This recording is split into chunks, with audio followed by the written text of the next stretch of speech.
Raise your hand and I'll choose them.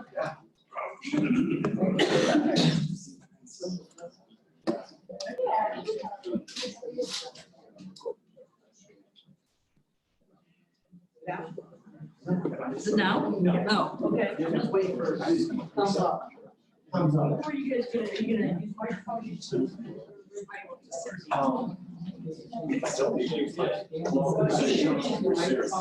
microphone and slideshow.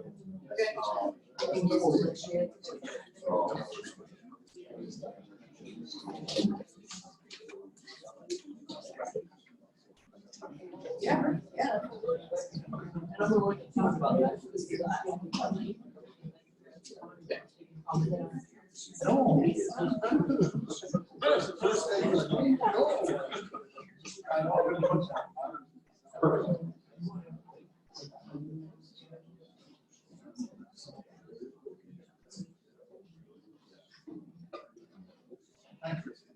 Mayfield is here. Yes. What is this?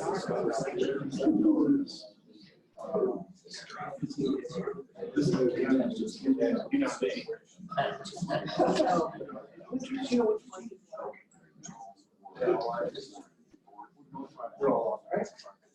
These are right here. Those are the ones. Oh, it's a red light.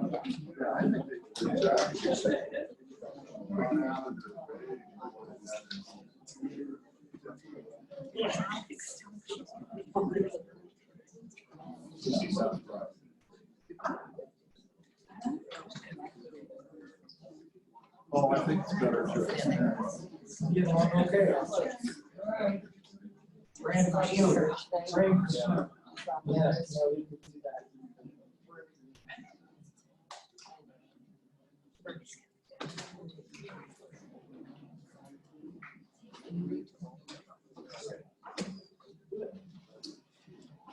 All right, good afternoon, everybody. Thank you for joining us here in La Plata County.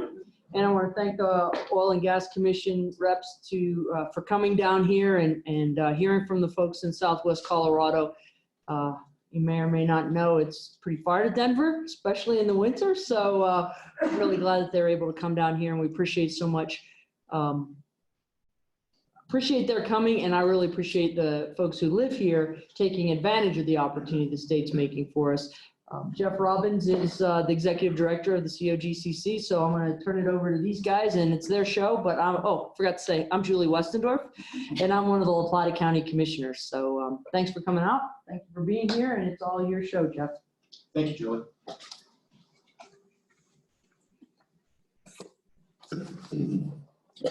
Yeah, well, thank you everybody for coming out. We're excited to be here. I'm Jeff Robbins, the director of the Colorado Oil and Gas Conservation Commission. I have a couple of other staff members in the room as well. If my staff could stand up and say your name as well so we can show who's here. I'm Mark Morton, local government liaison, COGCC. Yeah. I'm Catherine Roy, I'm the Southwest Reclamation. I'm Steve Lebowski. I'm the Southwest Field Inspection Supervisor based here in Durango. So is Catherine. I'm Jane Gaze on the Southwest Environmental Protection Specialist.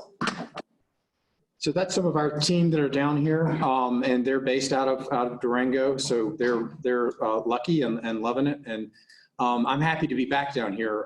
For those of you that don't know, I was and continue to call myself a Durango resident. My wife and I moved here in 1996, January of 96, and I practiced law here for about 22 years before I had the honor and privilege of taking this job as director of the Colorado Oil and Gas Commission. And I try to get back, and I don't get back as much as I should, as my daughter would say. And my daughter's in the background over there, Maddie Jo Robbins. And so we're thrilled to be here. We're thrilled to talk to you about what we're doing here at the Colorado Oil and Gas Commission, and take input from you and take feedback from you as to what we're doing, as to what we're not doing, and any other comments that you may have. I wanted to first thank La Plata County folks, the commissioners. Thank you very much. Julie for the introduction. I hear maybe Gwen's sick, so I hope she's getting better. And She's online. oh, she's online. Hi, Gwen, and Clyde Church. So thank him as well. And I also want to thank Cheryl Rogers, the county attorney here, for helping organize that. It's nice to see Cheryl. Cheryl and I practiced law together for 15 some odd years. It was a long time. And it's always good to see a familiar face. And to see familiar faces in the room here.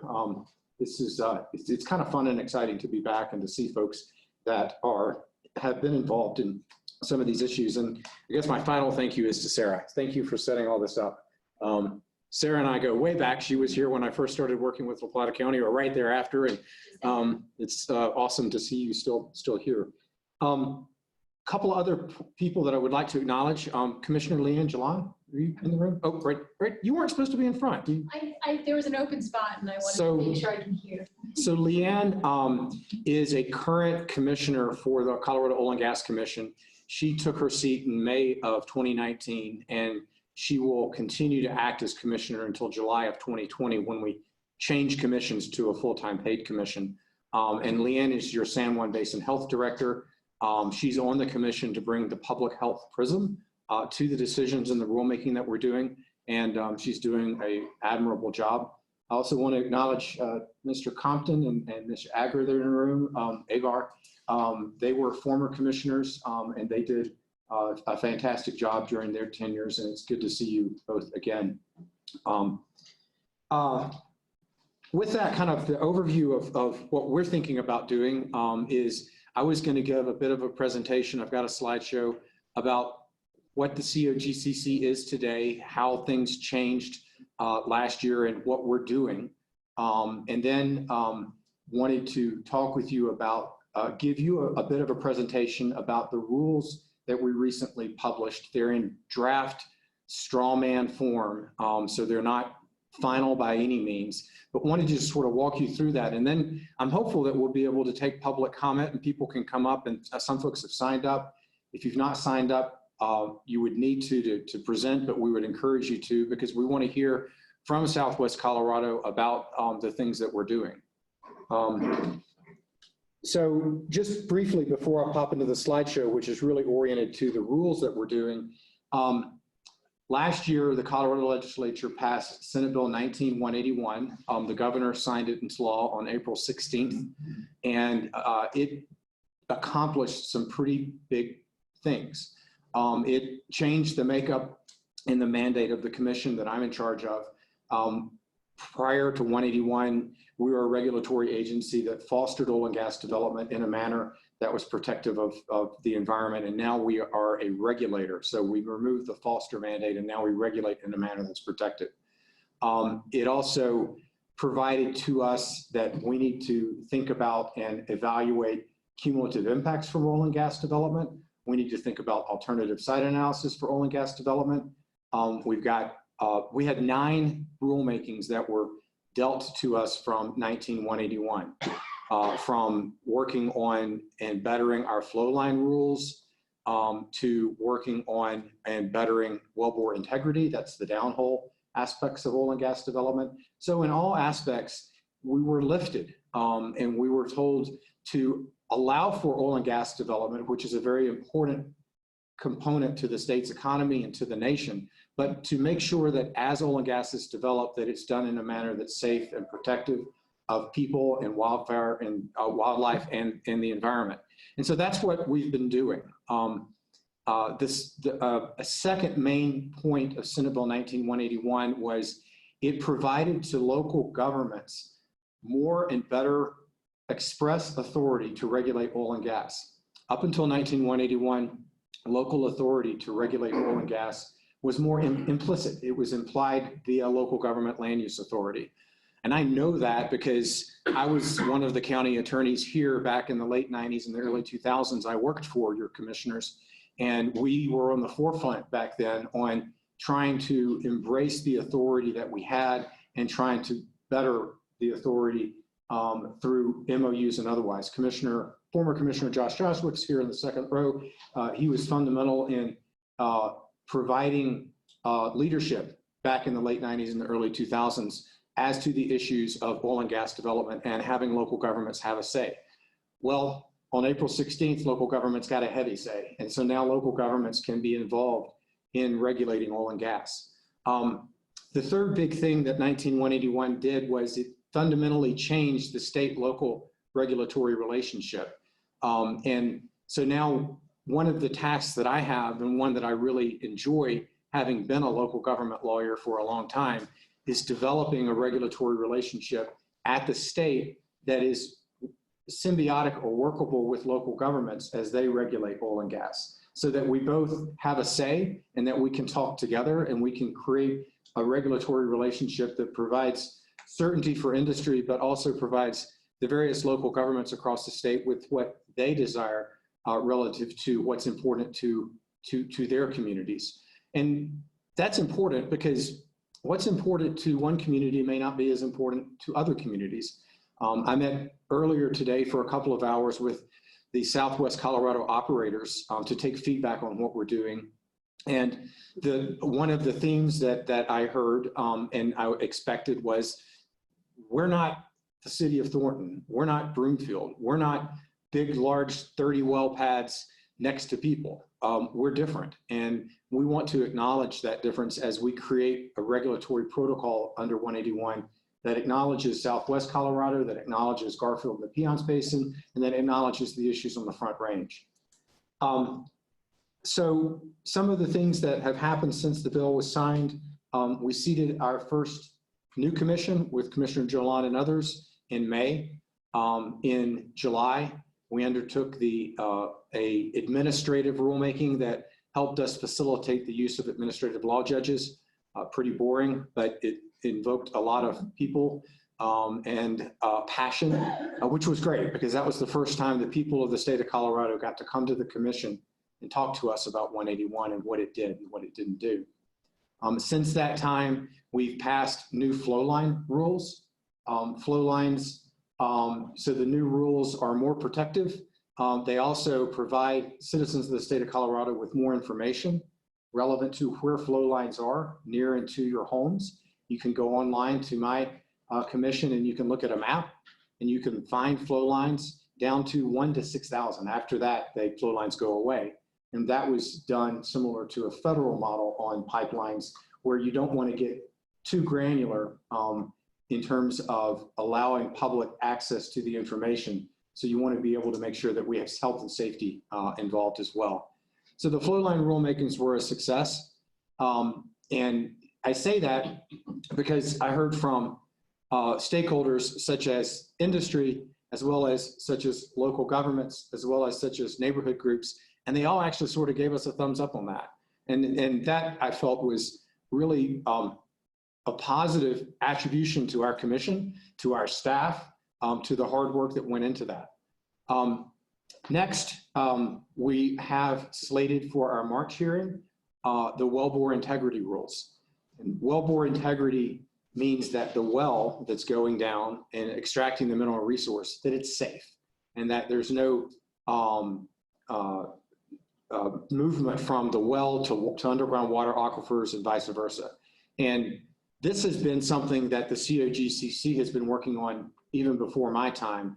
The former director was working on this to ensure that Colorado's wellbore rules, the underground rules about well safety, are at the highest caliber.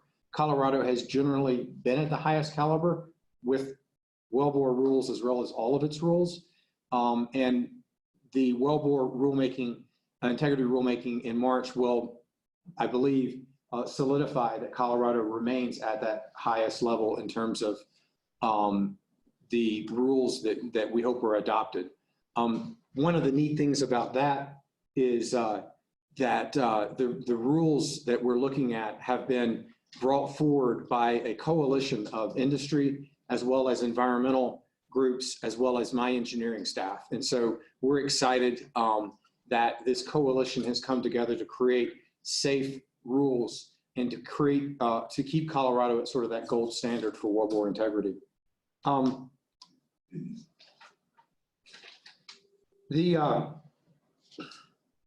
We've had a few other things that have been happening. We've tried to do public outreach across the state as to the things that we're doing. We have met in Garfield County. We held hearings in Thornton. We held hearings in Weld County. We're excited to have a stakeholder meeting down here now. I pledged to your operators that I would try to come back down and have another meeting here in a few weeks to get further information from the operators down here in Southwest Colorado. With that, I'm going to move into the mission change rulemaking, which is our large rulemaking that is next. As I mentioned, we were tasked with 9 different rulemakings over the course or through 181. 4 of those were required to be done by July 1 of 2020. That is the mission change rulemaking, which I talked about, moving from fostering to regulating in a manner that's protective. The cumulative impacts rulemaking, evaluating and addressing the potential for cumulative impacts from oil and gas operations. The flow lines rulemaking, which we've already done. And then a rulemaking around alternate site analysis. Is this location the right location for wells? And when should we be asking that question? So those 3 rulemakings are slated for April and May. It is a huge task, a huge lift, something that we've not done historically at the commission. But we are rolling up our sleeves and are committed to getting it done. We need to get it done by July of 2020 because on July 1 of 2020, Leanne's volunteer commission is retired. Thank you very much, Ms. Jalan. And we have a new commission that is a 5-member full-time paid commission, something completely different that the state of Colorado has never had. But the Senate Bill 19-181 specifically called that once we get those 4 rulemakings done and they become effective, or July 1 of 2020, this new 5-member paid commission becomes the commission leadership for the state of Colorado. And so we're actively seeking applicants for the 5-member full-time paid commission. If anyone has interest, if anyone has an idea of someone that may be interested, get in touch with me and I will walk them through the process and what it is we're looking for. So because of that, Leanne and I and the other commissioners have a pretty large task ahead of us that we are working on. And let me start this. So this slide shows the rulemakings that we've done, the hearing process rulemaking in July, the flow lines completed in November, wellbore integrity, as I mentioned, which is going to be in March, mission change, cumulative impact, alternate location analysis is in April and May. That leaves 2 rulemakings that are called for by 181 that the current commission won't get to and will be taken in late this year and next year. That's worker certification, financial assurance, making sure that there's enough bonding in place for oil and gas wells, and application fees. And so those will be taken up by the professional commission. Before I get into the types of rulemakings, I want to say something that actually wasn't on my script, but that I find to be really cool. That is that we couldn't do this, I couldn't do this without the dedication of our staff. The Colorado Oil and Gas Commission has 140 some odd employees, and they have in every aspect rolled up their sleeves and gotten behind and embraced what we're doing in terms of changing the direction to a certain extent of the ship, which is COGCC, and doing it in a manner that's protective. And it's been just really amazing and exciting to see the employees of this commission do this for us. And it's lovely too, because they've been regulating and now they want to regulate in a manner that's protective, and they've got the backstory. And so the amount of drafting that they've helped us do in trying to get this right has been really admirable. So I'm trying to make sure that everybody across the state recognizes that we're really fortunate with the folks that we have at the Colorado Oil and Gas Commission. Okay, so the rulemakings that we have, we sort of break them down into 2 spots. There's the technical, sort of concrete, sort of specific. So wellbore integrity, how do we make sure things underground are safe? flow line rules. How do we get information out about flow lines? How do we determine when to abandon a flow line in place or make it be removed? Really technical, in the weeds sort of rules. And then there's the big picture reorganization, sort of breaking new ground. And that's what we're about to embark on in April and May. And that's one of the reasons I'm down here is we've daylighted draft strawmen of those mission change, cumulative impact, alternate location rules over the last week or two. And so we want to get your input today. And I also want to provide you with how you can get your input to us over the course of the rulemaking. Again, as I mentioned, the Wellbore integrity rulemaking that's in March, a coalition of environmental and industry groups worked for months on a comprehensive review, and they basically have created consensus revisions to the commission with regard to the safety and the integrity of underground wells. Some folks have wondered about the concept that we're tackling all three items, mission change, cumulative impact, and alternate location in one rule. When we first thought about this, and I first read Senate Bill 181, we put on our calendar that we should maybe do these sequentially. But upon thinking better about it and upon getting stakeholder feedback about it, it's kind of like you can't like think about the permitting process without thinking about what does cumulative impact analysis mean. It's hard to think about alternative locations without establishing the cumulative impact component. And we just believe that all these things are interrelated to a degree that it makes sense that we tackle them over the course of 2 months of rulemakings. We also are taking this opportunity to reorganize, to eliminate duplicative, irrelevant, or unnecessary requirements, and to increase coordination between the state and local governments, as I mentioned earlier.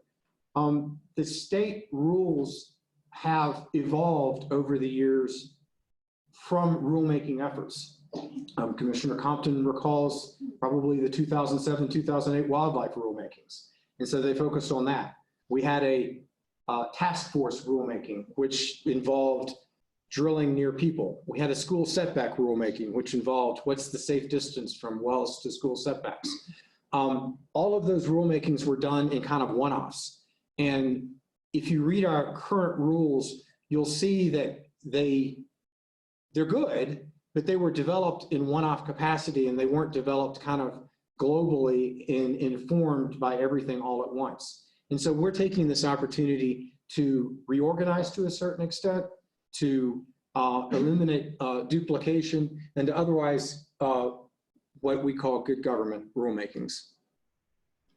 So we published STRAWDOG rules in the last couple of weeks. So the method that we've chosen to implement these large rules at the state is we were given 181, which talked statutorily about the things we needed to do. So on cumulative impacts, for instance, it's a clause. It says you will evaluate and address the potential for cumulative impacts in consultation with the Colorado Department of Public Health. What does that mean?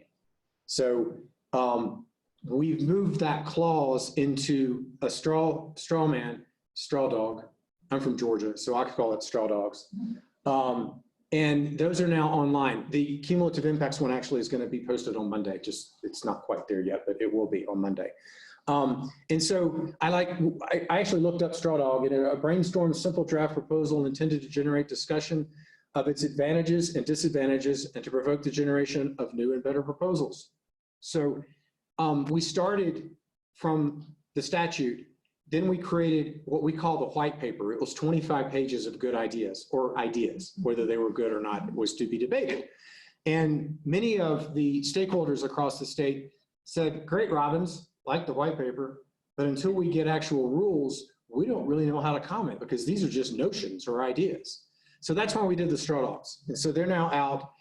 There is a proposed STRAWDOG rule for each of the series. So our 300 series is our permitting series, and we have a new rule there.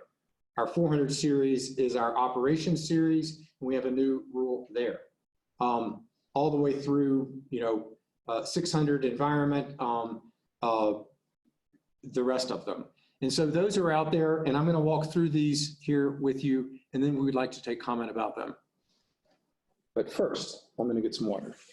So the 200 series, this is where we ensure compliance with our rules, and we also try to start to understand the balance between state and local authority and how we can work with each other. Continue. We created a new rule around transfer of permits. Some of this is kind of wonky, and so I apologize for it, and I'll try to get through some of that stuff quicker than others. The gist of it is that right now we have a transfer of permit protocol where one operator can transfer to another, and it just happens. And there are instances in which the operator who's getting the oil and gas well may not have sufficient financial assurance, and we're not able to catch that in the transfer process. So we are gonna, the proposal, the STRAWDOG, is to catch that. The 300 series. So this is our permitting series. This is how one applies for an oil and gas permit in the state of Colorado.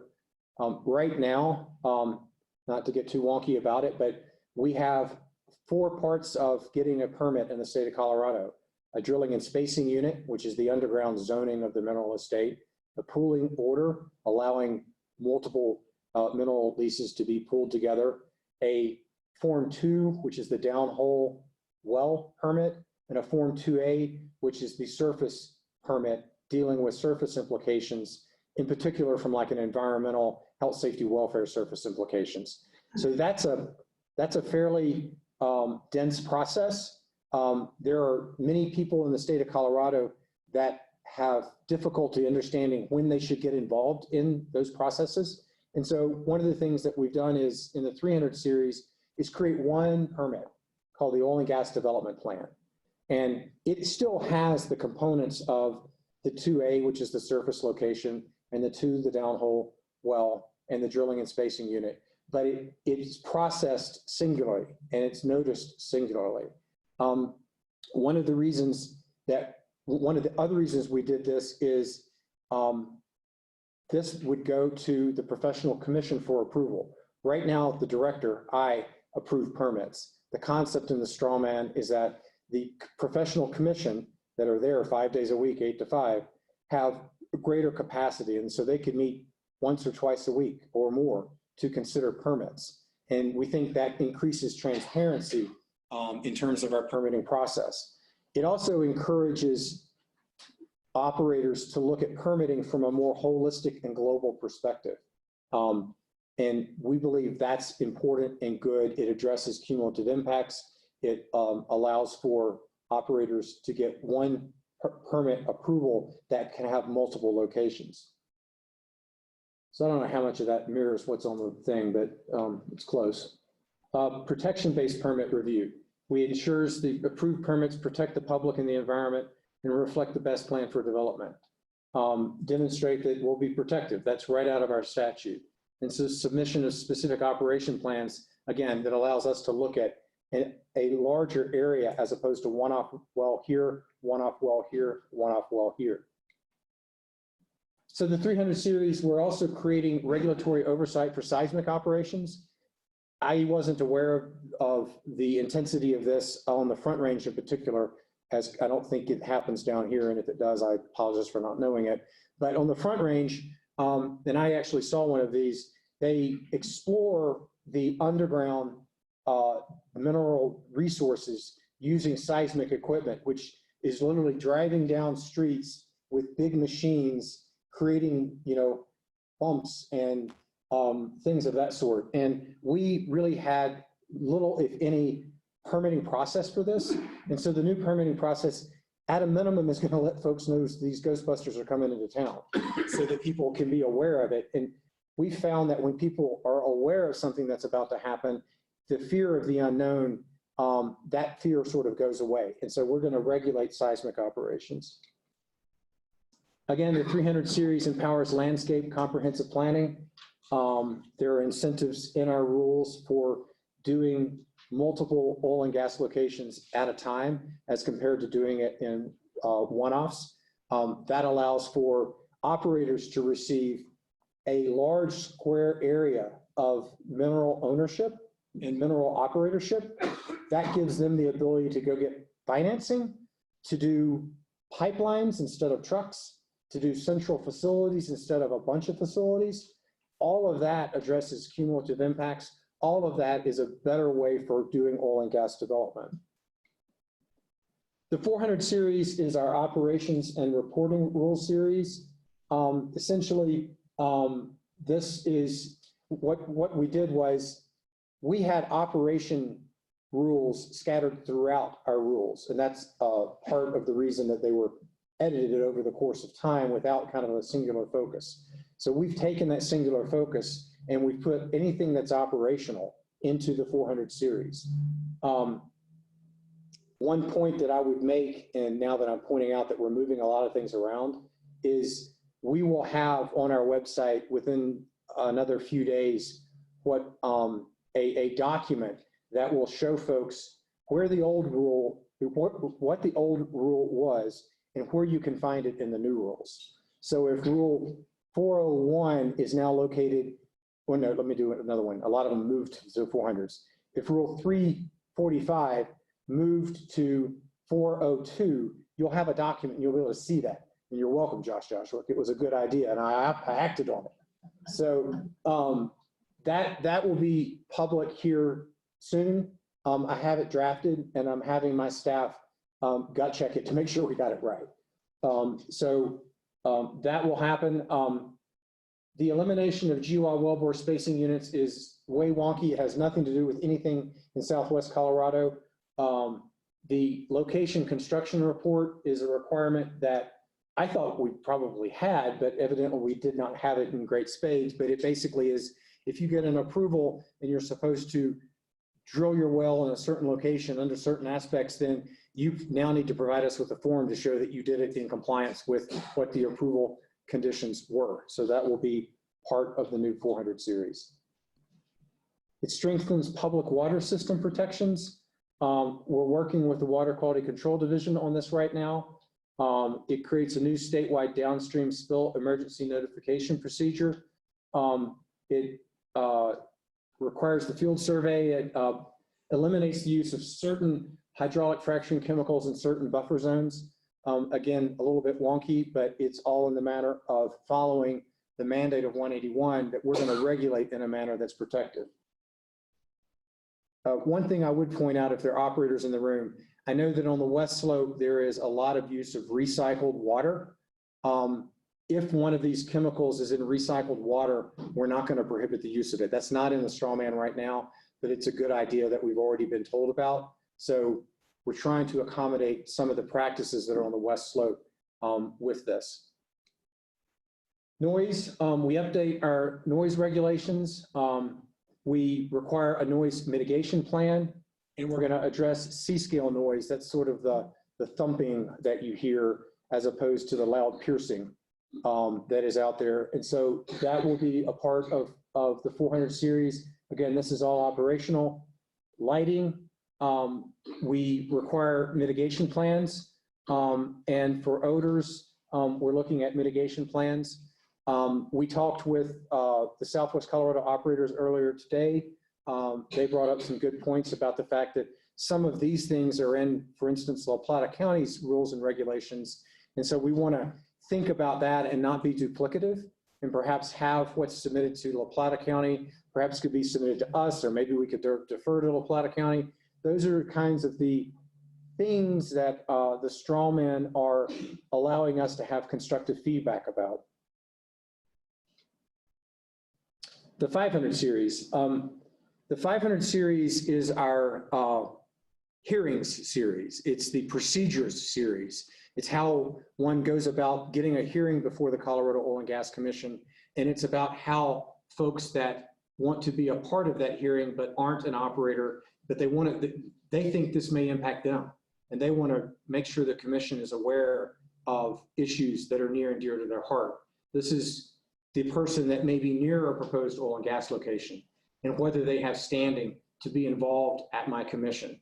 And historically, standing has been hard to come by at the Colorado Oil and Gas Conservation Commission. You had to meet really specific criteria.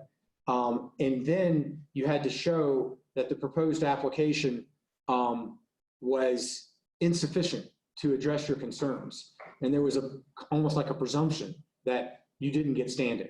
And I know this because I represented folks before the Colorado Oil and Gas Commission for 20-something years. And it was indeed hard to get past standing and be able to legitimately raise legitimate concerns. And so we have broadened the definition of expanding. We're calling it affected persons, and it will allow more people to be involved at the Colorado Oil and Gas Commission when they have an interest that is potentially going to be impinged upon or dealt with through a proposed oil and gas operation. We've tried to balance that against other folks that would like there to be omnipotent, always standing for everybody. Haven't mentioned it, but we've got lots of stakeholders that are very interested in what we're doing.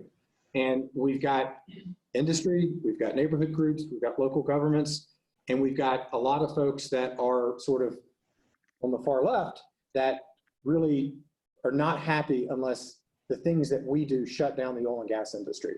And so that's where we're cognizant of making sure that standing is the right amount of standing, because that's not what we were told to do by the Colorado legislature. They were pretty express in Senate Bill 19-181 that we were not to implement it as a moratorium over oil and gas, to stopping it, nor were we to allow it to be a free pass for everybody. Everybody gets their well permits. Instead, we're supposed to try that line, which is regulate in a manner that's protective, and that's what we're trying to do. We streamline our enforcement procedures, clarify liability for operators.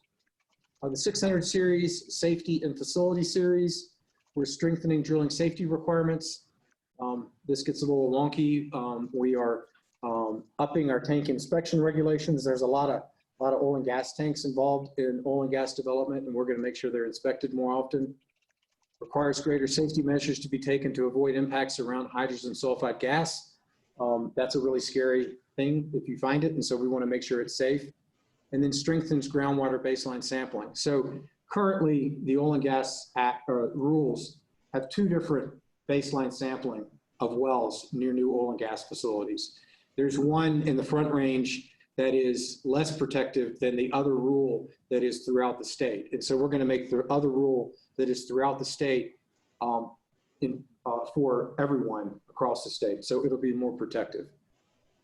There's the details. We're consolidating the underground injection control well rules into one rule series.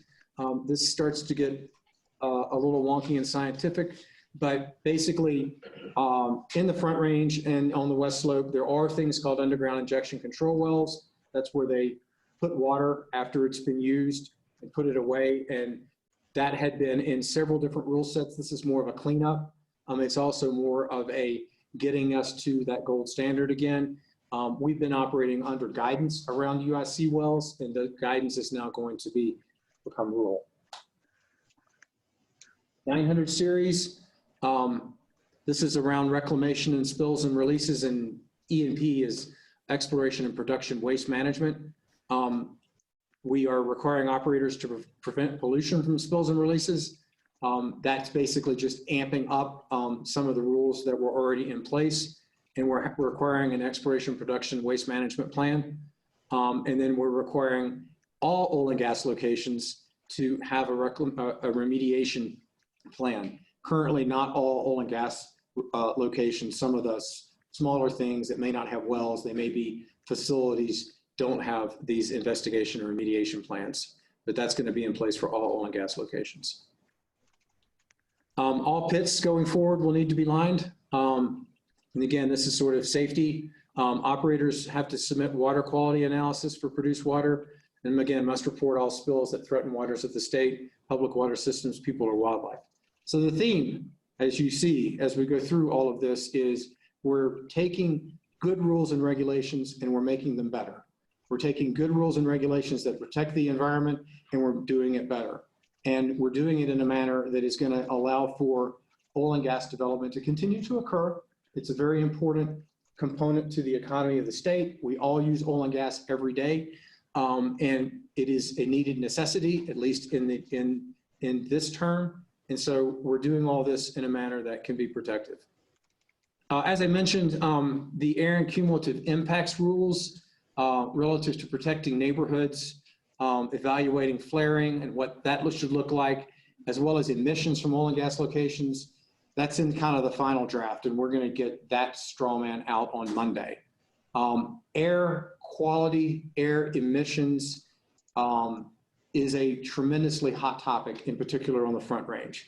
A lot of 181 was driven in some part by the fact that we have a tremendous pressure to develop oil and gas near people on the Front Range. Up in Weld County, around Thornton, Broomfield, Adams County, Aurora. I represented a lot of these communities back in my former life. I was aware of the issues of large-scale oil and gas development near communities, and there are a lot of emissions occur. The industry is a safe industry. They do a good job. I think some of these air emissions and other air and cumulative impacts rules are actually going to be helpful for industry. I've been having discussions with industry about doing more continuous air monitoring around these mega facilities, around people, and industry is being supportive about, yeah, that's something we need to do. We need to prove up that we don't have a problem. Some of you may be aware in November of this year, the Department of Health published a study that said there can be short-term impacts to people in the worst case scenario because of air emissions from oil and gas facilities. Now that data is 4 years old, even though it's just published this year. And so we're working to develop air rules that will allow industry to show that under current operational practices, it's not as scary as we think it is. Or if it is, we're going to have rules and regulations that make them fix emissions. And if they can't fix emissions, that make them shut down so that we can get things safe for people around these oil and gas facilities. And again, this is all a little bit of a segue because this is really oriented toward large-scale development in urban areas on the Front Range. It's important down here, but you don't have the similar kind of development as we're having on the Front Range. So here's our mission change rulemaking calendar. Leanne, don't look up. You don't need to see this. You'll gulp. No, Leanne's already well aware of it. So we start on April 29th, and then every other week, we have 3 days of rulemakings. And we propose to complete the rulemakings by May 29th. That's an ambitious calendar. Local attorney Tom Dugan, I don't know if you know Tom, great guy. He was at my operator meeting earlier today, and he said in 07 and 08, when we did the wildlife rulemaking, which was just a big rulemaking around wildlife, there were 54 days of hearings. Well, we don't have anywhere near 54 days of hearings, and we are undertaking a much more massive task. I gulped. So this is our proposed rulemaking calendar. And that's it for my slideshow. I'd love to answer questions. I want to get to public comment. I've got like 10 people that have signed up. Can I see a show of hands if everybody wants to talk? Okay, yeah, maybe that many. So we don't have a time frame. You can talk and we'll listen and we'll take public comment. Julie, do they come to here or how does public comment work? We're set up a little bit different, but going up there probably is. Okay, so you have to come up here and talk like this. I don't know if you know, but this is being Zoomed live on my on the COGCC website. So people from across the state are able to see what we're doing. The other reason for this is we're keeping track of this so that we've got a record of it. Because my commissioners are actually, many of them may be listening online. And if they're not listening online, they're going to listen to this later because they wanted to hear from you, folks from across the Southwest. So let me do this. I've got sign up, so maybe I'll just call people's names out. So I can help with that. Also, Jeff, I just want to acknowledge that the vice chairman of the Southern Ute Tribe is here, Sean Frost. So I want to acknowledge him. Thank you. Thank you very much. And it's very good to have you here. So in the order in which you signed up, Philana Thompson, Johnson, Amanda Walker. Oh, wait. No, that's the wrong sign-up sheets. That was my earlier meeting. Okay, starting over. Deborah Gulanis? Galinas. Yes, and I do have a question for you. Okay. It is regarding the 400 series. You said you were going to be working on noise levels. I have I live in the Oxford area, which is just by the airport. There's a well that's been there forever with just a pump jack that they put a compressor in to 2017. And Steve Lebowski's been out numerous times to my home. It's just below the state level, so the state can't do anything about it right now. Commissioner Lacko was out the other day, and her comment just sums it up, that it's sitting on my back deck is like sitting there and having a semi idling 24/7. So 50 dBs in the city is the ambient noise in the city. 50 dBs just fits right in, you don't even hear it. But out in the country, it's quite annoying. Right. So how are you guys going to address that? So the rules in large part are looking forward. And so they're relevant to new oil and gas development. But we do need to take stakeholder input about the fact that we have concerns about things that are already happening or that are in place now. And so I'll take that public comment and I'll take it back to my staff and we'll look into what could happen relative to current things. The other thing that I put to you earlier when we first met is I can look into this with my enforcement team, and normally, even if they're out of compliance, I've had a really good track record of operators actually doing the right thing. So I don't know what's going on there. But we'll look into that. I know that these historic issues are important, and I understand the nature of living out in the country. And it affects our property values. It affects our quality of life.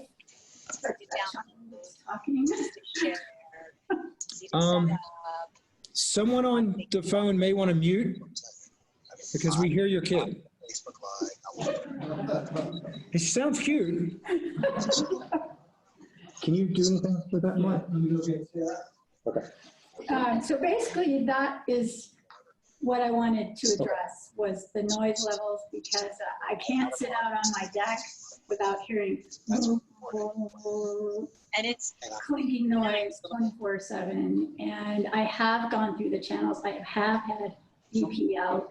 One of their managers sat on my deck and said, "Oh yeah, this is really annoying."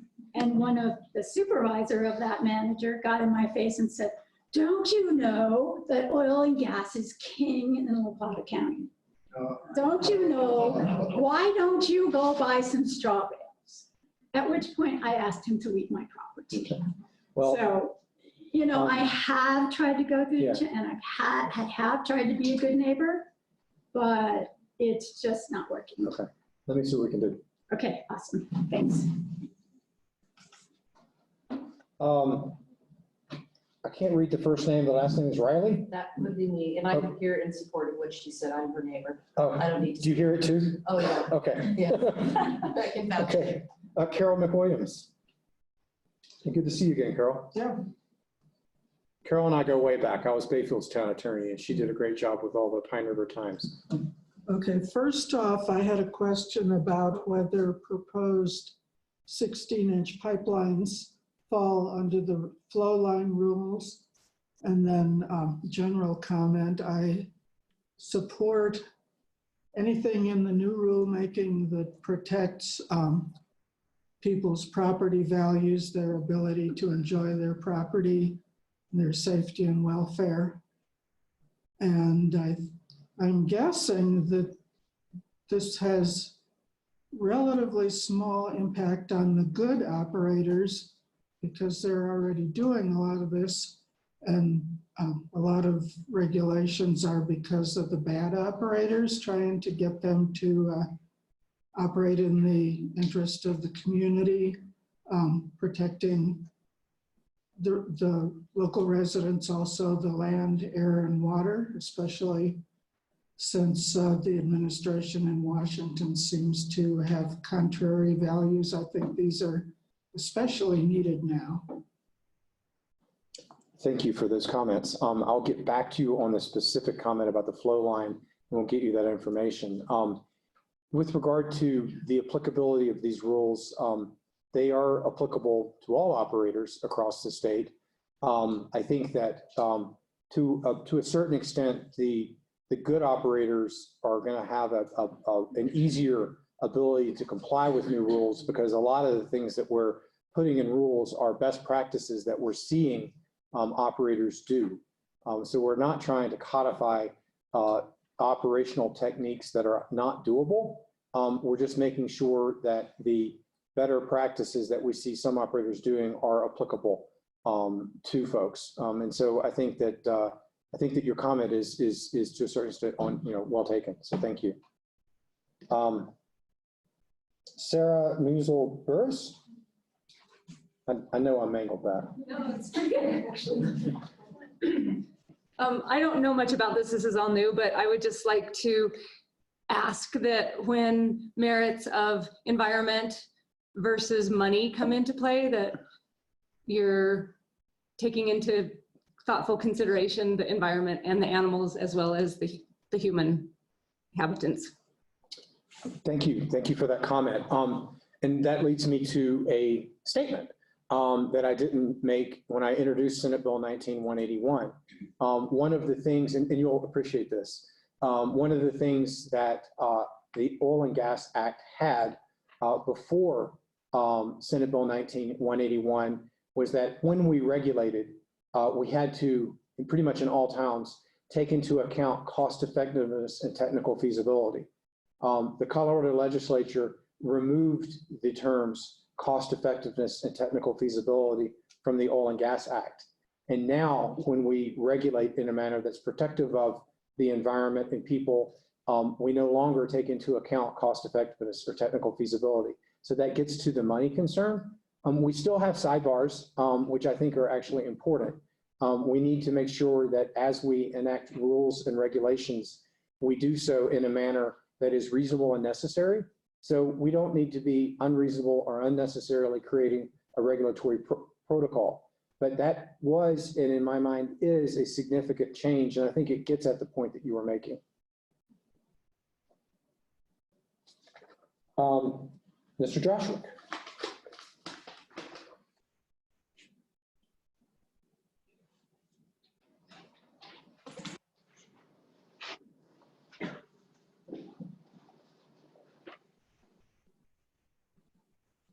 We get to stand at the mic together. Howdy. This is a rare event. I have comments and questions. So You can speak here and see people. Okay. I'm talking to you, so I figure I wanted to look at you. The comments are that as much as possible, think that you should take into account greenhouse gas emissions and the effect of oil and gas development should be done of oil and gas development on climate change. And also that wildlife tends to get oftentimes second, third tier consideration, and first would encourage you not to make it second or third tier. Also, the adverse impacts, the phrase to protect and minimize adverse impacts, I think that needs to be qualified a little more, specific criteria as to how that's going to happen. And then just on a personal note, you're an exception. We've always known that. You're an exception as the COGCC director because you didn't come from the industry. Mm-hmm. And we don't know what will happen in 6 years when there's a new governor. And so I guess the point of that is that to have as little discretion to the director as possible, so that, because that, it's been my experience that has opened the door to abuse. So I don't know how you write that. I'm not writing the rules, but I don't know how you would incorporate that into the rules. But I think you should. that should have some sort of acknowledgement. And also now going on to something more specific, you talk about water quality, you should also discuss water quantity usage in the rules.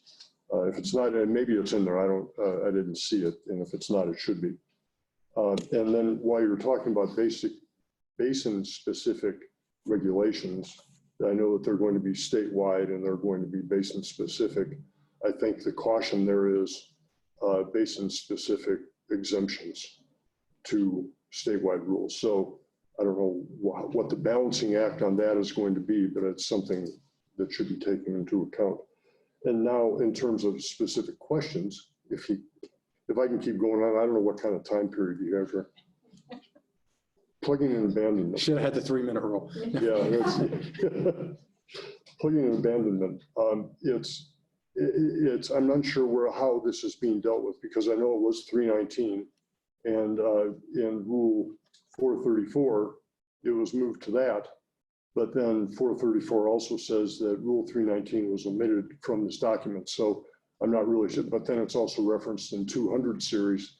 So I'm not really sure where it's going to end up.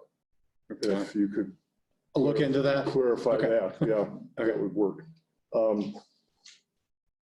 Yeah, you mentioned seismic operations, and I don't know how specific that, I mean, the way you described it, they're driving down the street in the Ghost Mobile, and I don't know how often they go onto people's property to do. That usually use rights of ways.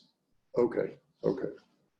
Point is that they were going onto a landowner's property. It seems that there should be a sign off by the landowner, not just consultation. And then I had a question about in 603, and this might be a typo, but it says the well will be located not less than 200 feet from buildings. I'm not sure why you're referencing 200 feet. So Okay, I'll look into it. check that out. Yeah. Yeah. And then in 604, a working pad surface located 2,000 feet or less from a school facility or childcare center will be located unless the relevant school governing body agrees to waiver. And I don't think that's a good idea. I don't think you should leave it up to the school board to be able to waive standards. Underground injection, the UIC 800 series. It's where aquifers, the exemptions for aquifers or aquifers because of depth are considered uneconomical. And I would argue that what is uneconomical today might not be uneconomical in 20 years. So I don't see depth. I see rather the water quality. If something is down there, as I understand it, if it exceeds 10,000 parts per million, then it's considered okay to inject into. But in this case, if it's less than 10,000 parts per million, but at a certain depth, it's then considered okay to inject into, and I think that's not a good idea. And we've heard that comment from others. So all right, I'm not alone. Then the land site, land, and in the 900 series, it talks about land treatment on site. And so would land farm standards then be applied on site? It was a little unclear to me how exactly that was going to work. Mark, you're taking notes, right? We were taking notes and we were recording. In recording. So we'll get the right subject matter expert to get back to you on that. And then finally, on that is about T-norms. And I know that the CDPHE is coming up with their rulemaking. Is that going to then be, how are you going to do that? You're going to incorporate that by reference into the COGCC rules? I am not sure, but CDPHE is running lead on that. Right. And so we're waiting to see what they do with that. Yeah, and that'll be, as I understand, it'll be in May or June or July or somewhere in there. Why are we still using pits? Can we eliminate pits? I think that pits are still a necessary component at some times. But I mean, lodge that issue with us and let me see what operators say about it. It's lodged. Okay. Then finally, the produced water quality analysis. of the list of things that you have in there, I think it would be good to have T norms in that list too. Okay. Thank you. Mark's making notes. Thank you. Good to see you. MB McAfee.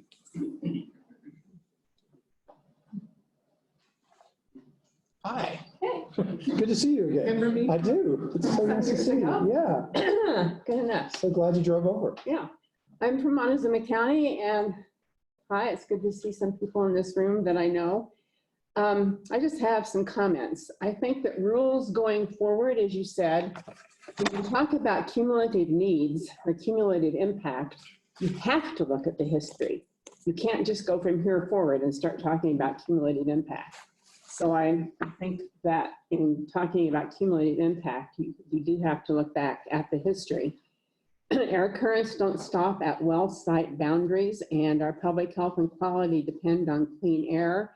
Us in Montezuma County, we know that visitors to our public lands, the San Juan National Forest, Holy Week National Monument, Mesa Verde National Park, and Canyons of the Ancients, they all expect to have clean air. It does look clean and robust and lovely, yet you know from particulate coming in from New Mexico that it's really not. We don't know that for sure because of the uncertainty of air testing that goes on.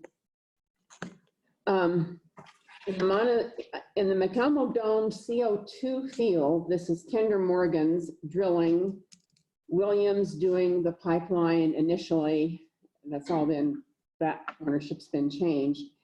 There's been complaints of people smelling something, thinking it might be HS or H2S. Kinder Morgan says it's not. There's been a gas analysis done, but the smell is still there. So what is it? Is it dangerous? Those questions haven't been answered. So I hope that there's some way in the new rulemaking that there is good coordination between COGCC and CDPHE around air. Because a friend of mine who actually was gassed in her home way out west of Pleasant View called COGCC, and they didn't quite seem to know what to do. And so that was a very rough process all the way around. Yeah, please comment if you can. Let me address that point. CDPHE has a new director, and they have a new environmental director, John Putnam, who actually sits on my commission as a commissioner. And he's in charge of all things air in the state of Colorado. And John and I work hand in hand daily on reinvigorating the regulatory relationship between COGCC and CDPHE, and they're adopting a lot of new rules as well. Yeah, they too got a vigorous set of rules around air under Senate Bill 181, and so they're adopting rules. We have been in consult with them as we were required to around air and around cumulative impacts. So I think that the lack of a good working relationship is going away, and we're getting it better to the extent that that was a problem in the past. And so I'm really excited about that. Okay, it's well, really, so are we over there, because we've had several instances of people being, well, gassed, for want of a better word, by H2S. Let's see. And then I'm wondering if it doesn't make sense, maybe you have plans to do this. I'm not nearly familiar with this stuff as Josh Fenton. I appreciate all your comments, Josh. But can you do a health impact study for the whole state, similar to the one done in Garfield County? Mm-hmm. It seems like, and then publish the results, you know, and let people know. yeah. One of the things that the Polis administration is doing this year is they are asking for some significant new funding for CDPHE to do additional studies, air studies. I don't know if it's like statewide, maybe it's more basin specific, but there is going to be a lot more studies done around emissions and around oil and gas that the administration working with CDPHE, we're doing some studies as well. as a result of the CDPHE study, I've implemented a air monitoring protocol that starts up actually next week around some of these oil and gas facilities. It's in the Front Range where we have concerns, but there is a commitment from the administration, from my agency, and from CDPHE to do much greater work with regard to studies. The other piece that I think is helpful on studies is that as we start on July 1 with the 5-member full-time paid commission, I all of a sudden have a lot more bandwidth to be able to do proactively some of the things we've been reacting to. Yeah. And so that includes studies. Yeah, exactly. Okay, that's really good to hear. My notes are a little bit jumbled. A while back, I had a chance to fly over most of Montezuma County, and particularly the northern part of Montezuma County, which is where I live. And the jumble of roads and pipelines really does show a cumulative, detrimental, in my mind, impact to the landscape. And then while they were building the Cow Canyon compressor station way out at the end of Road BB in Montezuma County, I'm talking about places most of you don't know about, but they're real important to some of us. That compressor station took mammoth loads of gravel. I mean, and I can't even count I can't even talk about how many loads of gravel that went out there and the damage that it did to our county roads, et cetera. And as well as all the dust. A good friend of mine, Bessie White, a dear old farming lady who lives out there, I went out to visit her one day. We had to go clear into the in-depth part of her house, practically into a closet, in order to visit because of the gravel truck traffic. And that happened all for 2 years, practically, while they were doing that big compressor station. And so that has to do with noise, it has to do with dust. And I think all of that impacts the public health. And so I just know, don't forget Montezuma County when you're doing all this. Well, and let's use that as an example for one of the things that 181 did. It did provide local governments with additional authority, and it allowed state to have additional authority over some of these issues, and it amped up the environmental protective sort of piece to all that, and making sure that oil and gas does not create health concerns. I mean, all that dust is a health issue as well.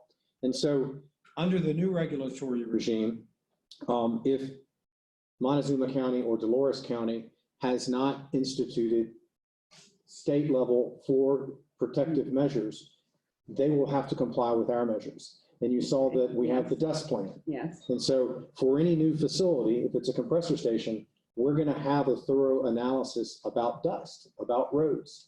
And so this new regulatory regime would indeed not forget your community. Yeah. Okay. All right. Good enough. Thank you. Thank you. It's nice to see you again. Thank you. It's fun seeing old friends and clients. Bob Winsky. Good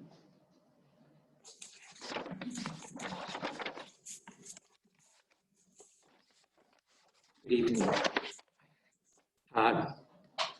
My comments are, I believe, basically dealing with the 400 series. I have a couple other ones that may fit somewhere else.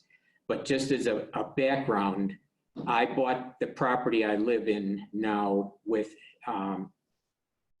in 2000, actually 99, and the first two operators that ran the wells, the first operator, when we moved in, as we were purchasing the property, and I'm just east of the hospital in the county. Okay. And I have a well in my backyard. And we knew that, but we talked to the operators before we actually signed everything and asked questions like, what's the lifespan of this well? And it was drilled 10 years prior to us purchasing this property. And we were told that the lifespan is basically 20 years. So we figured, okay, 10 years, we can live with that. And those first two operators were very neighborly if you ask them something about the well or the property, and my comments are basically dealing with surface and property values. And if we were to ask them, could you get rid of all the weeds that are growing on the well pad? The next day, they would have somebody up there, either a team or a machine, and it would take care of that. They would mow it. One of the things that the original drillers put in on the property is noise and visual barrier with trees. And now we're 30 years into this well operating, and these trees are dying off. I've asked the last 2 operators on multiple occasions, could you please replace the trees that are dying? Because the well itself is on about the same altitude as our bedroom windows. We're on about a 6% grade. We're at the bottom of the grade, the well is at the top. So the noise goes right over the tops of everything except whatever type of barrier. They did put a sound wall around it that takes care of most of it, but sometimes, and I know your rules are dealing with new wells, but I still live there with an old well, you know, and what brought me to the point of asking the question is when we asked the first 2 operators to do something about it, they did. And every time the well was sold, and we're going on the 4th operator, owner-operator of the well now, I've invited the people to sit down, come and sit in my living room, and let's talk about being good neighbors about working with this well. And so the surface agreement that I have, which is 30 years old, basically says they will maintain the well pad. There are no specifics. And the last 2 operators of the well, when we asked them to do some of these maintenance problems or issues, I guess, to them, they're not problems. We were told, if it doesn't specifically say this in your document, don't even ask us because we're not going to do it. So looking forward, let's avoid this with somebody else. And you're welcome to come and sit down in my living room. I'll put on coffee and donuts, or I'll come to your place and let's talk about how we can mitigate the problems that are there. The other issue I have, when you dealt with water quantity, where are we on the state's surveying all of the underground water? That was about 2 years ago, I believe, when the state was going to undertake surveying and quantifying all of the underground water in the state of Colorado. I don't know the answer to that, but we can. Okay. So we've got your contact information and can get back to you on that. Right. That predates my time. Right. Okay. And the last one is regarding the rules regarding permitting for directional drilling, because I believe those are different than for the straight line down drilling. The underground rules would be different because it's a different operational technique for directional versus non-directional. But the impacts on the surface are still regulated by both La Plata County and under our new regulatory protocol. Correct. But the proposal for the current owner is to do directional drilling off of my pad under. Is this a new proposal on your pad? Well, I don't know if you would call it new. It was purchased by the owner operator that is there now. Chevron was the original people that put this proposal forward that they were going to do 2 directional drilled wells, one of them off of my pad. Actually, I think both of them are off of my pad. I think what would be best, let me give you my card and Good. let's you and I talk, and maybe you and I and Ms. Rogers talk, who's the county attorney for here, because some of these are issues that are local government, county oriented. Right. Some of them may be downhole issues, but we'd like to get you the right answers. Right. Okay. Okay. Thank you. Thank you. Thanks for coming. Jim Grizzard.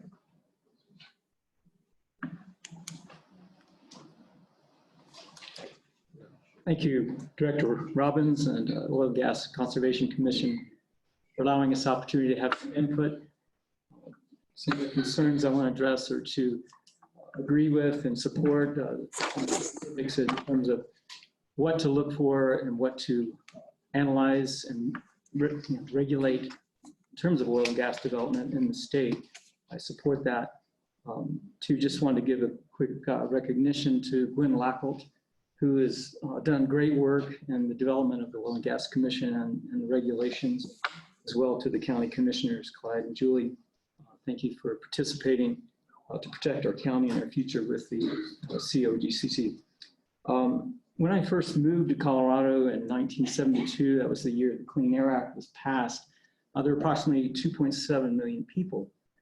Since the population is now approximately 5.8 million people. And so we see not only an increase, but a dispersion in population. Therefore, watersheds, airsheds are now the importance of protecting are more vital than ever.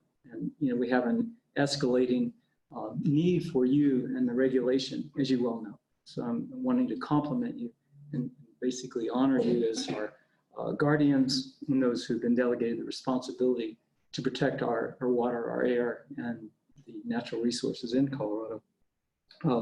In essence, it seems like the kind of influx of population began to increase when oil and gas development began to expand, and now we're in somewhat of a years of some collisions, but it's fabulous, the rulemaking, the decisions you're making to protect the state of Colorado and our future.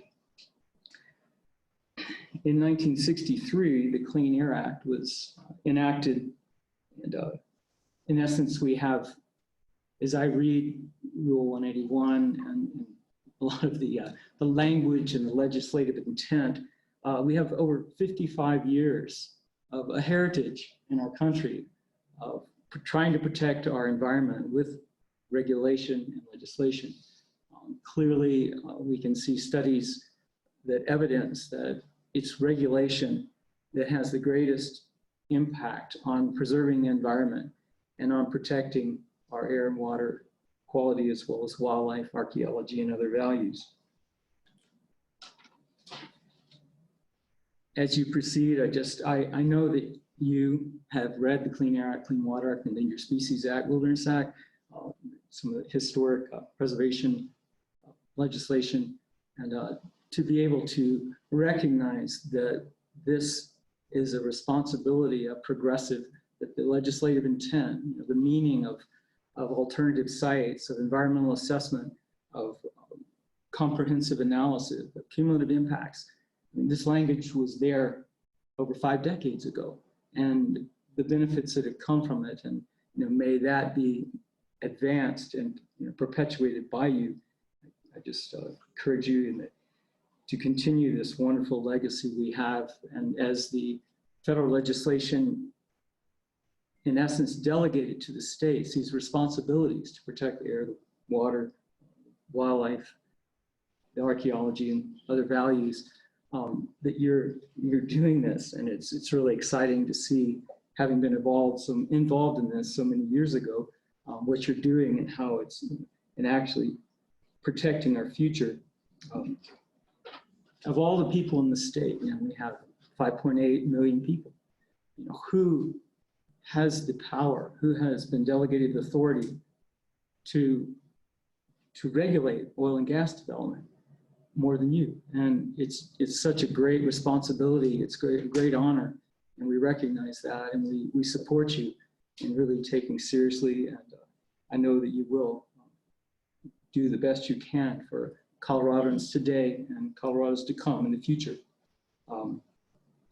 I will provide a bibliography later if you like, but just these things are common. But just to reiterate, oil field development contains a wide range of hazardous chemical. Some as deadly as hydrogen sulfide that can cause immediate death, benzenes, and other carcinogens that are more long-term in their effect. From 2007 to 2016, over 1,000 oil and gas workers were killed at work, a fatality rate 6 times higher than the average US occupational hazards. Surely you'll have a lot of pressure. I've been myself experienced some of that from oil and gas development to minimize regulations.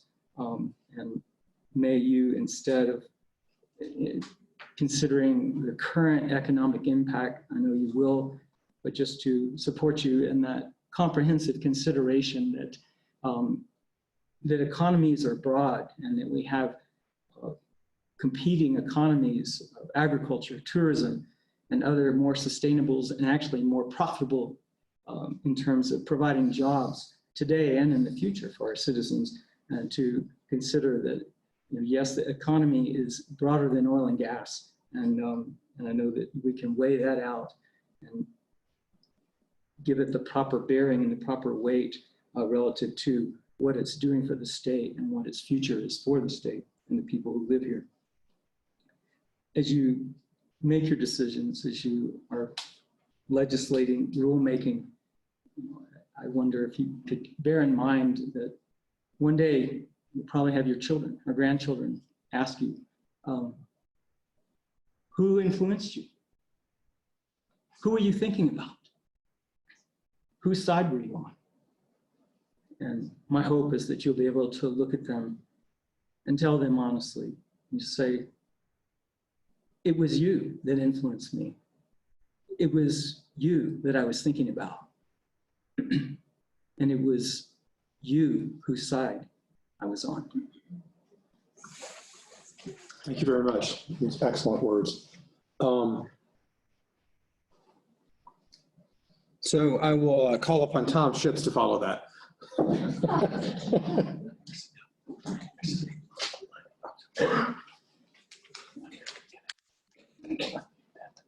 Oh, yeah. Tom, good to see you. Good to see you. Jeff, Colorado Oil and Gas Conservation Commission, Plata County citizens. I mean, we've been living in this community talking about these issues together. Some of us, 40 or 50 years on this, and certainly thinking back about the role that I've played with respect to representing the Southern Ute Indian tribe. That's been a really significant part of the tribe in terms of both economic development, but also regulation. And I wanted to comment about several things. One is the relationship that the tribe has had with the state. It has been one of cooperation relative to the regulation of oil and gas development. And I know that that has been both unusual with respect to national experience and one that's been very valuable both for the tribe and for the state. And even in the adoption of this legislation, which serves as the basis for the rulemaking, the tribe very much appreciated the deference that was paid by the state legislature, and also with your help as well, in recognizing the jurisdictional sovereignty that the tribe has with respect to certain aspects of development within the boundaries of the reservation. That said, the history of cooperation goes back many, many years. And even when we talk about issues like spacing and well density, and go back to the memorandums of understanding signed with the state in 1991, I think those have been a national model, quite frankly, for how you can deal with these issues together, particularly on a very complicated reservation that is like a 3D checkerboard with respect to ownerships with difficult jurisdictional questions. That said, that cooperation hasn't just been limited in that area. The tribe and the state have worked very cooperatively in conjunction with the federal government, getting an amendment to the Clean Air Act so that we actually have a unique joint commission that regulates air quality and the tribe through a delegated program to ensure compliance with the Clean Air Act within the boundaries of the reservation.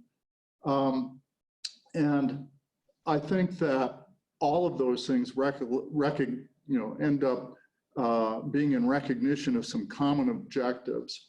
And I think that there is an opportunity, certainly now with increases in technology and horizontal drilling, to minimize surface impacts and other impacts if done properly. That doesn't mean that you don't continue to demand prudent expectations and regulation with regard to those activities. I think locally we're going to be facing serious issues related to plugging and abandonment. We're dealing with an increasingly mature field. There are literally thousands of wells that are going to need to be plugged and abandoned in the foreseeable future. And that involves both making sure that there is the financial wherewithal for that plugging and abandonment to take place, but also with regard to technical issues, making sure that's being done in a proper manner. And I think we're going to need to see continued joint cooperation between the COGCC and the Southern Ute Indian Tribe and the Bureau of Land Management in that regard. A question that I had was, although much of where the development has taken place in our particular area dealing with split estates involves trust minerals involved with respect to the tribe. And we've got, I think, a very good working relationship with the state. I'm curious how the federal government is dealing with this rulemaking where you have split estates throughout the state. And you might comment on that briefly. I know it's a complicated subject. But in any event, I just wanted to thank you. I want to thank the county. I think that we haven't always had, but certainly for several decades have had a great working relationship and one that's very mutually respectful with respect to these issues. So thanks. Thank you, Tom, and it's good to see you. I was meeting with Mike Matheson earlier today, and we're putting together some joint meetings between my staff and your staff to speak to the kind of this field inspection work and to sort of work through some of the things that we're doing so that we can continue that cooperative relationship. And I'm looking forward to that. I don't want to comment too much about the feds and how we're doing what we're doing. I will say to everyone that prior to my time, there was an MOU between COGCC and BLM relevant to who's doing what, when, and how. And that MOU almost expired, but it did not. It expired, but then it like reactivated because we re-signed it. And so that's back in place, and that's, I think, helpful for Western Slope, Colorado. I think we had a couple more signups. And then I think we've got a couple people online. Katie, you signed up last. I can't read your last name. Pelican?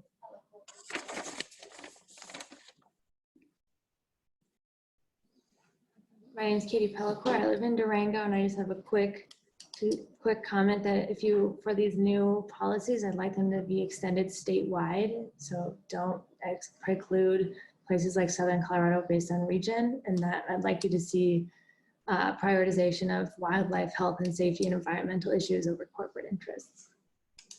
Thank you for those comments. And yes, these will be statewide regulations at the COGCC. And while wildlife strawman has not gone out yet, we are continuing to try to work that into play now so that it doesn't end up being on the back burner and later. So we're hoping to get that done. Mark, do we have, first off, is there anybody else in the room that wanted to speak? Come on up.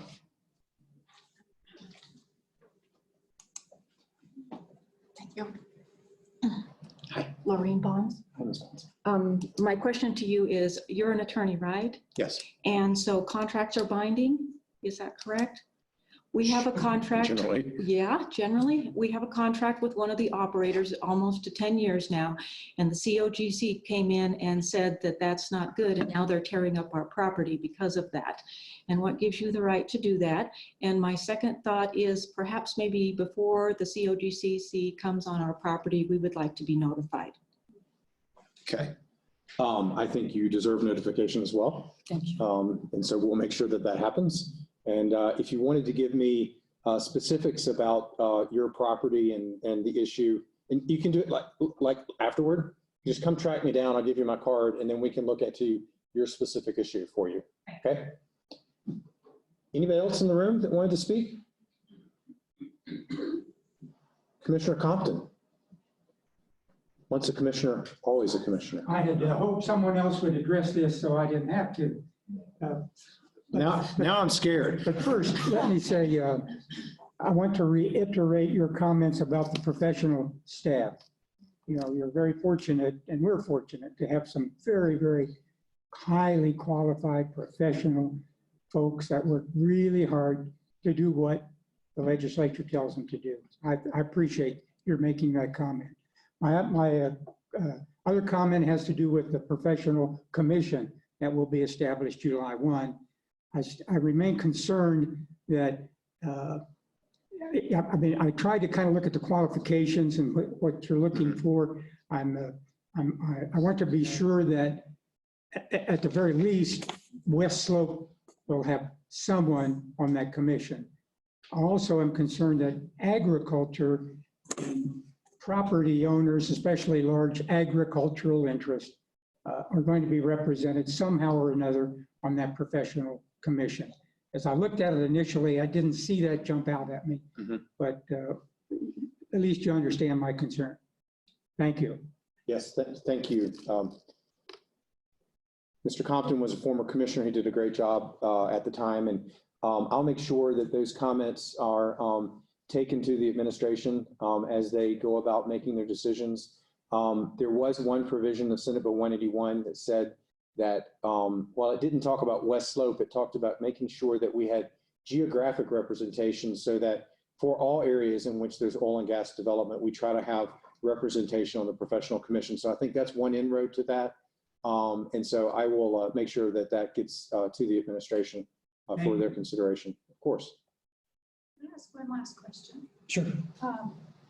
I'm not quite understanding why you would come up with new regulations for noise, which is a good thing, but not make them applicable to wells that are out there now. Yeah, so for everyone that's online and didn't hear the question was why come up with new regulations for noise that are going forward, but they're not applicable to wells that are already in place. And a lot of that has to do with balancing vested rights that exist in operators for current wells. And there's only so much that we can do regulation-wise with new regulations. And so I'll take that to the attorneys and try to get some better input on that. We're trying to be as protective as we can forward and back, but I also have to recognize that certain vested rights already exist. And so we have to make that balance. Others, come on up. And then Mark, do you have the unmuting thing? Okay. Folks on the telephone. I just want to follow, Charles McCowan. I just want to kind of follow up on this question about the noise mitigation. So if a well operator, if there's a transfer of well operators, would that be considered a new operation, which might? Is there a way to incorporate that so that good comment when a new operator comes on board, he's aware that he's got to come into compliance with the new rules? Yeah, under the current rules, transfer of operatorship doesn't mean it becomes a new well and needs a new permit. We will certainly take the comment of, could you do that? And I don't really have the answer to that, but I appreciate the comment and we've written it down. So thank you. And by the way, this is the kind of back and forth that's really helpful to us. And it makes me excited to be down here. Would you like to? Yeah.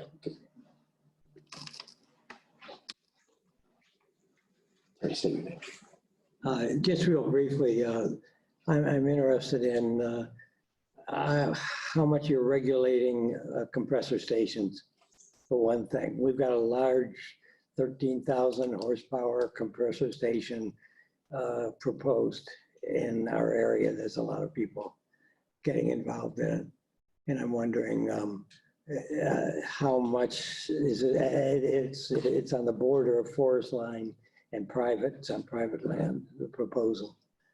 And I know from years that the word compatibility has been something you could write plays about and poetry and all sorts of things. And I think it's necessary that regulatory agencies take it on and do what we can with something. Is this compatible with a rural neighborhood where there's not a lot going on? So I'm interested in that. Well, I think part of that's on me at the commission, part of that's on La Plata County as they look at their regulations in light of 181 and whether their regulations are in the right spot. And I've tried to be very deferential to local communities in terms of what they're doing and what they think, and in particular in terms of the compatibility component. And that has been a long time part of the land use code. And so I would, to a certain extent, sort of refer over to La Plata County about that. Sarah, do you want to unmute somebody? I can allow people who want to speak to unmute themselves. Okay, so just for everybody that's online, we wanted to give you an opportunity to ask a question as well. There's some magical way that you can let Sarah Jacobson know that you want to ask a question. All they have to do is unmute themselves. Oh, so there should be a little microphone. if you unmute yourselves, and let's not all do it at once. Hey, Jeff. Right. I hear someone. Oh. Hello, Commissioner Blackwell. We can hear you. I'm gonna mic her. Hold on. Sorry. Okay. Hold on, Gwen. We're miking you. Hey, thank you. And Jeff, thank you so much to you and your staff. Can you hear me? Yes. Yeah. We can hear you. Thank Yes, you we can so hear much to you and your staff for coming to Durango and holding this hearing. I'm so sorry I can't be there tonight. I really didn't want to give you all the flu that I have. So I am staying home in my recliner and watching you all on Zoom. First of all,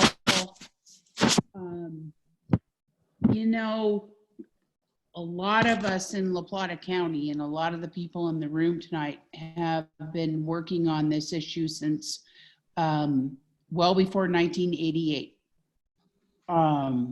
Many years before you came to town, and a lot of folks even moved to La Plata County. And we've been working for reform. And really what we've been working for is to have a voice. And I've been just sitting here watching my computer tonight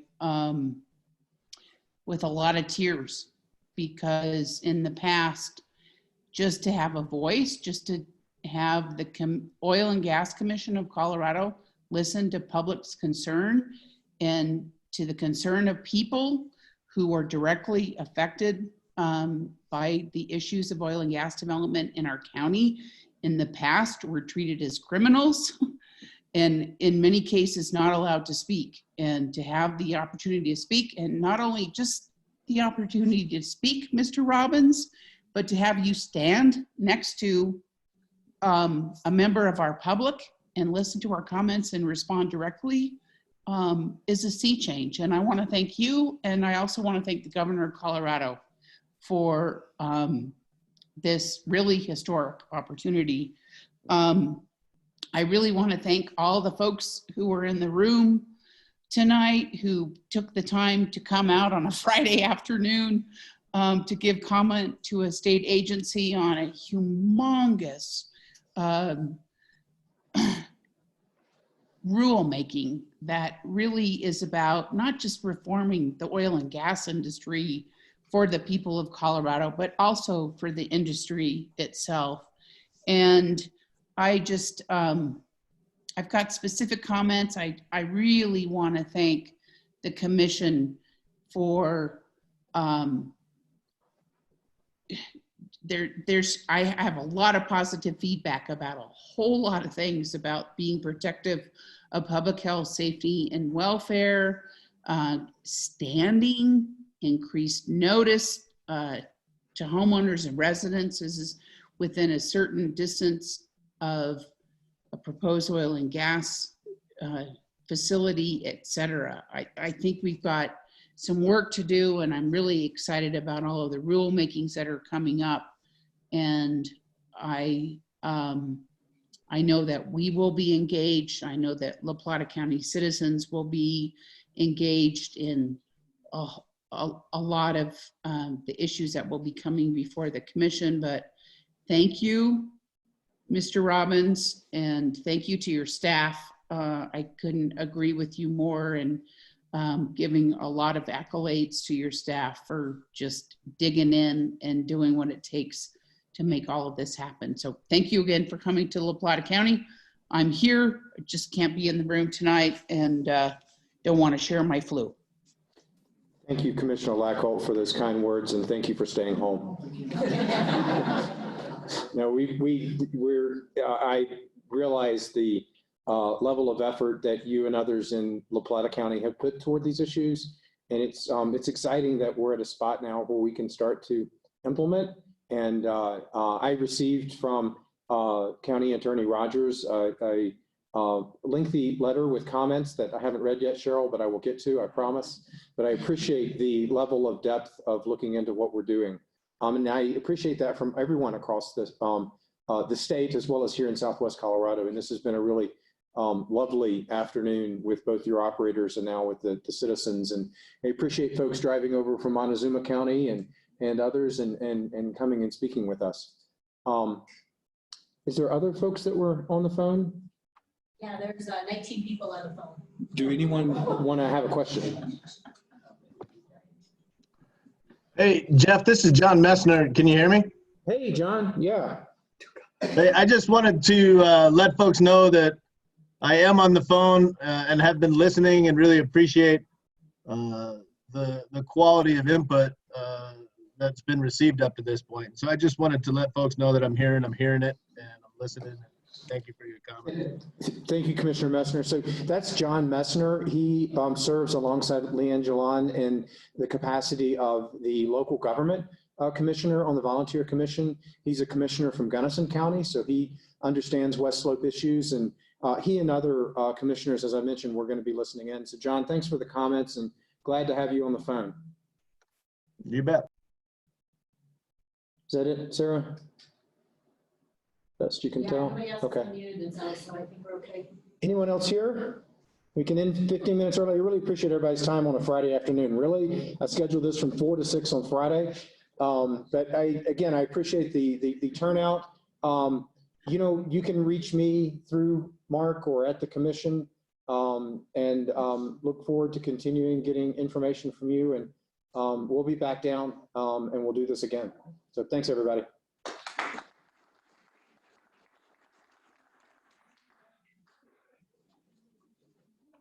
Okay.